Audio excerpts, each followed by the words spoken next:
it's great to be here. Thanks for having me to share with you guys some of our learnings in innovation. My name is Fabio Buckeridge. I'm originally Brazilian, but I spent most of my life living away from Brazil. So I lived in Australia, in Europe, the US, Switzerland, Netherlands.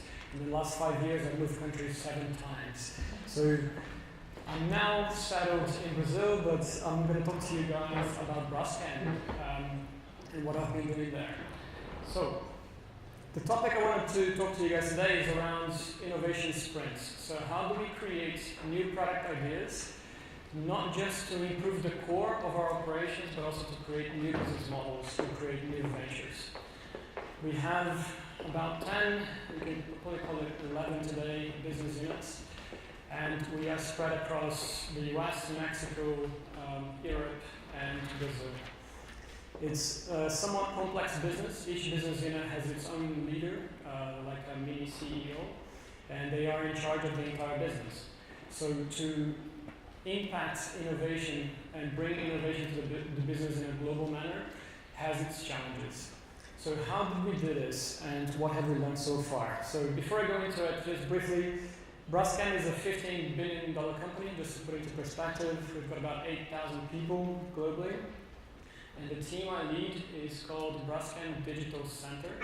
So it's a global team. I've got about 30 people globally. And my main goal is to lead transformational initiatives and also incubate our new ventures. All right. Here is me. That's enough of me. Let's talk about what we've done. Right. So just before I go into the detail, when we think about innovation in a number of different business units around the world, we came up with a concept called innovation sprints. Basically, this is a very pragmatic way of finding products or new ideas. How do we do it? I have a team centrally that they do the research around the macro trends in the markets, around competitors, around technology, any new digital ideas. And my team sends it to the business beforehand. So 2 weeks before the sprint starts, the business receives a pack of market strategy, innovation, technology, and also they receive training on agile methodology, design thinking, and machine learning. Right? These are all compulsory training that the guys in the business need to go through. And before the sprint starts, everybody is aware of those new ways of working, but also new technologies. When we start the sprint, we request from the business people that are full-time during the sprint. The sprint lasts about 6 to 8 weeks. And those people in the business, they go through a very sort of structured process of innovation. So the first week or two, they go through immersion sessions where they visit different companies, different tech companies, and they get exposed to the art of the possible. The following weeks, we go through a design thinking session of mapping pain points, persona mapping, and identifying new ideas and new opportunity areas. And then the last 2 weeks is really about prioritizing how do we create a roadmap for the business. And at that point, we decide, is this an innovation that's going to make our business better, faster, more efficient? Or is this an innovation that could destroy our business? If it's an innovation that could destroy our business, we put it into the new venture bucket. If it's something that can make us better, we put it into the core initiative bucket. And we did this in a very pragmatic way because we want to make sure that if it's something truly disruptive, that we treat it differently, and then we can incubate it into new ventures. Out of this process, we've been running it in a few different regions around the world, a few different business units.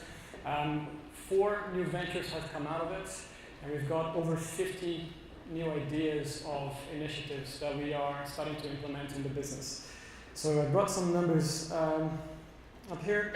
The most recent sprints, we did it very focused on Industry 4.0.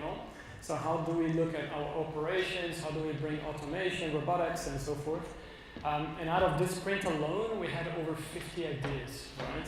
So the challenge for us has been how to prioritize and how to take it forward. We've got 4 of them already being incubated. And the development of the ideas, then that's what follows, right? Knowing what to do is different than knowing how to do it. So how we do it, for the core initiatives, we have something that we've been running for a while, which is called the Braskem Labs Challenge. So if it's something that we know we need to do, but we don't know exactly how to do it, one thing that we have done in the past is issue those challenges to the market, where different tech companies and startups can then submit ideas on how to solve those problems. The winners then get pilots and they get funding from Braskem so that we can co-develop those ideas together, right? The other way of doing it is that if we know how to do it, my team in the digital center then can develop those ideas. So I've got data scientists, UX, UI designers, developers, and we can develop solutions internally. One of them we just finished last week, which was a machine learning model to predict the quality of our products. It's something that in our industry, the way that it's been done, it hasn't not been done before. So it's such technology that we are considering getting a patent for it, and it was completely done in-house.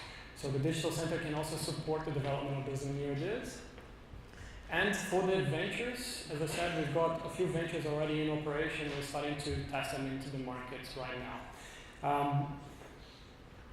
I'm aware of my time, so I'm going to mention some of what we believe have been some of the secrets here of making this work and making this successful. I touched on a few of them, but basically we believe the running focused sprints for innovation. If you leave innovation to chance, I think there's a very low probability of you getting to really disruptive ideas. So we run very focused sprints, either in a particular area of the business or a particular part of the value chain. We may pick logistics, we may pick supply chain, we may pick operations, or we may pick a particular region. So we've done it in Europe, for example. We've done it in logistics in Europe, very focused. We share the scans beforehand, as I said to you guys. So making sure that the team who's going to be involved in this sprint knows about the business, knows about the macro trends, and knows about the methodologies on how to make this work. Design thinking is mandatory, but so is agile and some of the other things. Dedication leads in the business. So I have a small team of innovation in my digital center, but we request people to be dedicated in the business as well. To be always challenging the business, the status quo. Are we doing the best way possible? How can we destroy our own business? How can we disrupt ourselves? Right? And we've standardized this sprint process. And I've got a consulting background, so I always like to think of things in a very pragmatic, standard process, sort of procedural way. So we've standardized almost all of the weeks and what people need to do and how they do it. It goes against innovation, right, a little bit. Trying to put it into a box, how to innovate, but doing it in the same way over and over again. But what we found was that it is a way that we can scale it quickly. We're talking about 8,000 people across the world. So we've managed to do that in a very pragmatic way. And we adjust from sprint to sprint, but the general recipe is done. We've also made a few mistakes along the way and a few learnings. So two things are the two biggest ones for us have been part-time commitments. So if you don't have full-time commitment for those guys that are trying to really think about your business in the next 3 to 5 to 10 years, it can be completely a complete waste of time. So we believe there's full-time commitment required, but also the second point, holding on to easy projects. So it's very simple for us to talk about low-hanging fruit and talk about fast value. But if you really want to disrupt and create new ways of doing business, we get the easy projects and we hand it back to the business and sort of say, look, you guys can run it, but the dedicated innovation team will only tackle the items that will make a difference. Right? This can hold up a lot of time from the business. And what do we have for the future? I think from our side, we've got too many ideas now, so we need more capacity to develop the products. So we need to have more data scientists, more UX, UI designers, more developers to develop these things more quickly. But at the same time, we need to know when to kill these ideas. So out of the 50 ideas that we have, I'm sure that a great majority of them will not work. Right? We have the idea, but we don't know whether it's going to work or not. So knowing when to kill it and when to invest heavy on those ideas is another focus of mine for the next year. And lastly, new venture corporate structure. So as we create these new ventures, what is the best corporate structure possible for them to make sure that they are agile, they're not caught up in the traditional processes of Braskem, such a big company.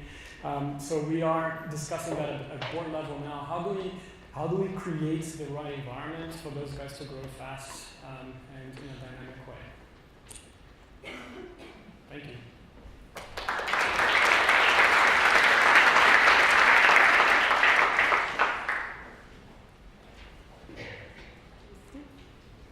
Thank you so much. Such a wonderful and inspiring presentation. I think many of us heard about trying to do something like that, but it's really hard to achieve. So I'm going to start with some broad questions and then maybe narrow down. So with 10 ideas launched or pilots launched, what are the metrics on which you measure your own success as an organization in this space? Very good. So there are two ways. So if we look at the ventures, we treat them as new ventures, as new startups. So we bring an investor board to it, and we take them into sprints. So we get them funding, and we have specific KPIs in each part of the development. We have a very simple way in the stage gate process. So anything from, we start with MVP definition. So define the business, define the products. At that point, we decide to invest into an MVP alpha stage, which is something that we can test, sort of early functionality in the market. Then we go to MVP beta phase, and then we go to industrialization. So that's for the new ventures, and they can be killed or pivoted at any time. For the core initiatives, we manage them at a portfolio level.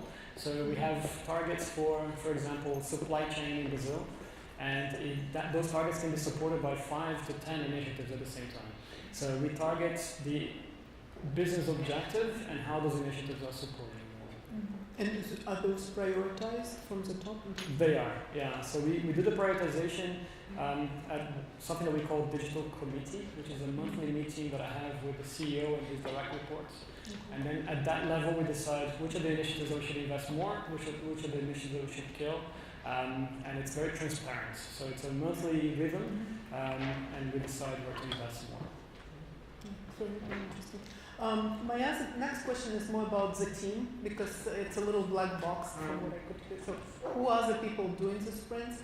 And in particular, how do you get everybody to buy into the necessity of some of the trainings? Like design thinking has both positive and negative connotations in many organizations. So how do you get everybody on board to do all this training? And what kind of people do you bring in? Perfect. So for the sprints, I've got a team that focuses on it's almost like a matrix capability. Either they focus on a particular technology or a particular part of the value chain. So I have people that have machine learning experience in Industry 4.0 applications, for example.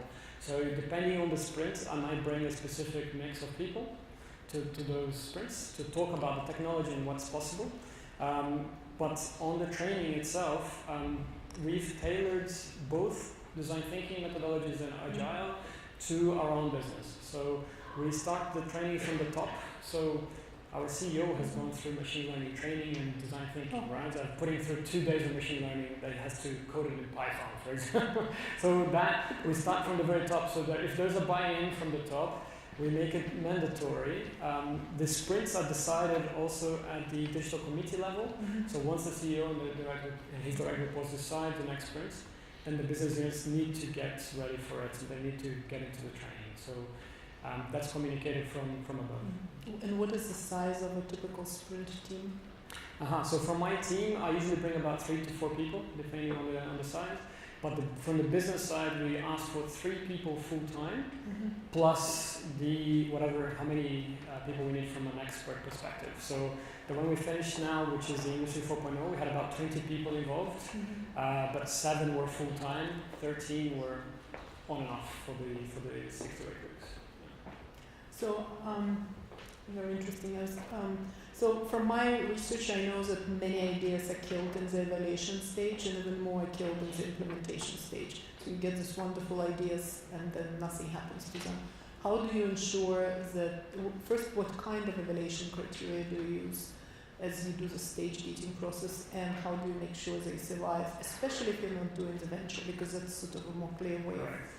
So with the core initiatives, we have also similar stage gates, but we call them differently. So we have the first stage, we call it pre-framing, second framing, the third MVP, the fourth industrialization. we find that a lot of people talk about proof of concept here, MVP there, but we find that we need to prepare for the MVP, right? So the pre-framing and framing, they have specific goals.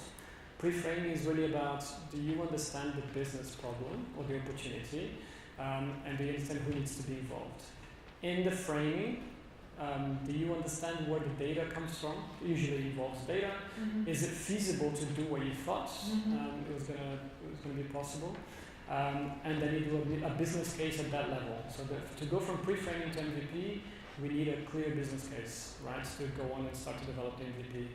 So the criteria in then prioritizing them, we look at three things. We look at margin. So is it going to actually impact margin in a significant way? Is it going to impact customer service levels? Or is it going to impact safety, which is a big component for us? And then given the portfolio of initiatives, do we have a good coverage across different geographies and different areas of the business? So there isn't like a black and white, but it's more of on a portfolio level. And this is done, you mentioned, by committee of jurors. And how cross-functional are they, or are they mostly from the area? Say supply chain would be supply chain based. So in the committee is the CEO and his direct reports. So these are the guys that lead the businesses in the regions and also the support functions. Have you ever sort of dealt with not invented here syndrome, like once these ideas were put out to the business units as sort of coming from outside the business unit? Sorry, say that again? What? Have you dealt with this not invented here type of resistance to ideas when you have this central elite unit, in a sense, from what I could hear, well-trained, super cool people, they generated an idea, now the CEO okayed it, I need to implement it. Yeah. Like, how do you deal with the cultural and psychological issues involved? Yeah, that's a very good question. So in my digital team, we have also a team that's called change management, and they do three things. They do communication about the initiatives, they do training, and they do changes in processes and governance, right, for those initiatives. And we have, depending on the initiative, we may have resistance from the very senior guys and from the very junior guys. As an example, we're a petrochemical company, right? So we're very much in the space of plastics and everything you see around you. So 3D printing can be quite scary for some of our players, right, and for some of our leaders. This is one initiative that took quite a bit of discussion at the very senior levels as to should we have a venture in 3D printing? And the question is never, should we do it or not? Because everybody believes, yes, we should at least understand it. But it's how we do it and how we get there. How disruptive do we want to be in the short term? That's where the discussion happens and the resistance then comes out. So you feel through communication you're able to overcome it somehow? For some of it, yes. So we started with the very highest levels of communication of what is digital, how can it impact our business, all the way down to the plant as to say, look, if we have an initiative around predictive maintenance, for example, how do we capacitate our maintenance people? What does it mean for their jobs in the short and medium term? So the communication trickles down to the whole organization. So speaking of, I guess we started with the challenges. One of them is this transformation. What if you imagine the kind of things that you need to have in order to scale your initiative, say 10 times or with 10 times more impact? What are the kind of things you would need as the challenges you would be facing? Yeah, I think there are a few skills that we're finding that are quite difficult to find and scale. In our business, we've got the issue that a lot of other businesses have legacy systems, especially in the operations. When you connect the automation level, sort of the plant level with the cloud, that is not simple to do, right? So to get the right data at the right time to make the decisions. So we're having the challenge of scaling all of these ideas quickly because it requires very intimate knowledge about the legacy systems as well. But I think this is almost a one-off type of challenge that we may have. Once that's connected across our plants, the Industry 4.0 side should be a bit easier. But the second point around the scaling up is, again, change management, is communicating, getting people to use it, getting people to embed it into everyday processes. This, again, is not simple, especially in our business. Can you give an example of sort of your biggest success and your biggest failure to date? Yeah. Okay. Trying to protect IP, of course. No, definitely. So I think I mentioned briefly the one that we just finished. It's basically what we're doing is getting the parameters of our plants, and given those parameters, we can then predict the quality of the product that's coming out. Right? So right now, we take the products out of the line, take it to a lab, test it. Whilst you're doing this, you're already producing products that perhaps are not of the best quality. The model itself is already smart enough to say, look, these are the parameters that you should change, right, in order to achieve the right quality. You can prove this, you can show this to people, but you've got people in the operations that have been doing the same thing over and over again. So this can be also our biggest failure of, is this going to be used in the plant as we want it? So I think it's a wait and see on this one, because I think we're confident about the innovation and the technology. Now it's about the implementation. Do you use external change management consultants to help shape? Yeah, I'm from used to be BCG. one of Yeah, I was from BCG. I did change for a few years. So I've brought all the toolkits of change management, all of the templates and whatever, but it's still required. The hard work of change is not even knowing what to do, it's knowing how to do it and how to do it with its people at the end of the day. So that's a huge challenge. So that's why I've dedicated a team just for that. My two final questions. One is sort of an HR side, because I think a lot of what you said was about human resources and getting the right people. So you seem to require a renaissance of very multi-talented people. How do you hire in a world in which technology talent is so scarce? Definitely. So I was talking about this topic this morning. I think let's pick a skill set that's a bit in short supply at the moment. I think if you look at data scientists that work in industrial companies, that's in sort of short supply at the moment. So we've done it in a way that we've got the training in-house of both machine learning and also of industrial and operations.